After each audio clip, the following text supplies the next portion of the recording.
Malcolm, how are you feeling, as you're watching this? Because you were asking me questions because you were in Ukraine. You were like, did all the hearings look like this? And was this what they did? I was just because watching you that. hadn't, and I was like, oh, he's getting shot at. They're thrilling. Yeah, thank you. You were saying this reminds me of Watergate, and I have to say, people are like, oh, there wasn't Fox News then and right-wing radio, but I have to tell you, like 60% of Americans watched the first primetime one. We'll see what the ratings are. Oh, they're going to watch it tonight. But Malcolm, almost 60% say Donald Trump should be prosecuted. Are you feeling hopeful that we're going to see accountability as you watch this now?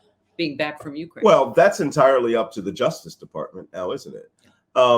But the evidence that they're showing, certainly that they showed tonight, Trump just did not want to use the words peace, peaceful, any variation of it. His daughter had to beg him to say, leave peacefully, right? And it's very clear he intended for that building to be taken and for it to be torn to stopped. And that he was going to march down there, go into the well of the house, and be appointed king of the United States. You said that this morning on the radio show, that he was hoping for either Pence, Pelosi, both of them, something to happen to them. To be killed, injured, or incapacitated. So he could declare martial law. I mean, he would have been, he wouldn't have to declare martial law. He would have been the only surviving or uninjured member of the line of secession. Yeah. He would have been king. No vice president to check him, no speaker of the House who has to be elected, but they're all under siege or being, beaten or whatever. No president of the Senate pro tem. They're all dispersed. Yeah. He would have been the sole power in America had this succeeded. Yeah. So if it had succeeded, what the problem is that it doesn't matter what happened that day and what happens now. The bloodlust is up in these people. Well, and like we were just talking about Russia and Ukraine, this was a terrorist attack. And your specialty, you're a terrorism analyst for NBC, among other places. And but when we were watching those scenes up there, I thought of you in Ukraine. I thought, we don't even have hand-to-hand combat like that in wars like you're in. We're fighting a straight-up war, and war like World War II. Yeah. This was, literally mobilizing mass crowds to destroy democracy. Yeah. Just utterly amazing. And I think someone pointed out to me recently that I had a very clever chapter title that I want to. Oh, there it is.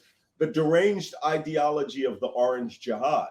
Well, it's true. This was jihad. First of all, you coined vanilla ISIS, and now it's the Orange Jihad. So it's like a creamsicle of terrorism, if you'd like to think of it that way.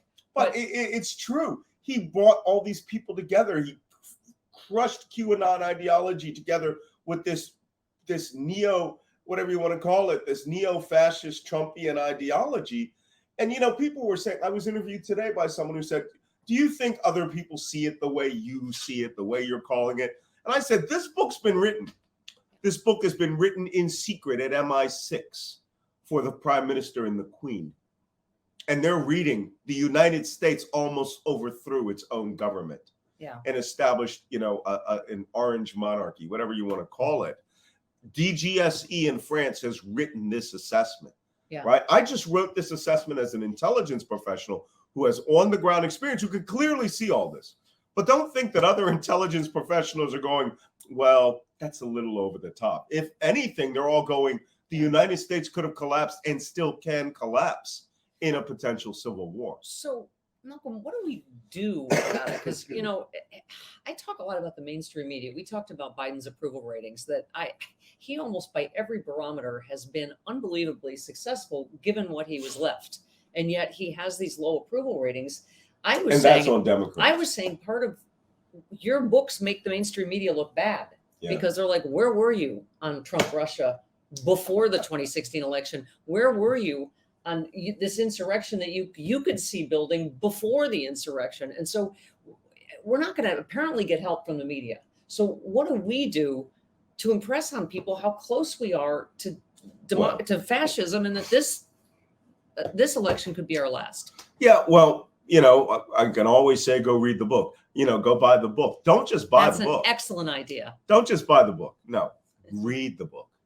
And this is the difference between normal people and Fox News viewers. Fox News people sell books as talismans. They never read them. They've sold Donald Trump Jr.'s book went up to #1 in the New York Times because someone bought 100,000 copies. One entity bought 100,000 copies in one day. Yeah. Right? Just to see it on the Times bestsellers list. But no one's ever read his book.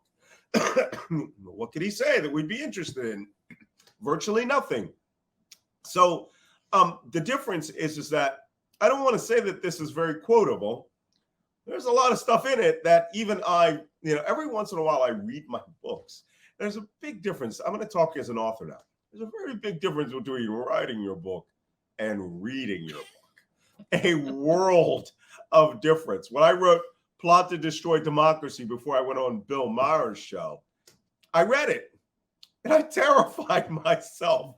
But the difference is, unlike all my other books, including my books on ISIS and Al Qaeda, I usually put in an epilogue or a last chapter where I give you some uplifting, helpful ideas on how we could save America. Not in this book. It begins bad from the first. It's an excellent beach read. It's really. Yeah, read this on the beach, right? I mean, when you go to Martha's Vineyard, find out where Dershowitz is, right? And if he's got his clothes on, because he's famous for that, not walking around without his clothes on. Open this book next to him and see if you can incite him into a debate. Sorry, I just got a little gayer when you say it, Alan Dershowitz. Yeah. What is he? The Naked. Alternative?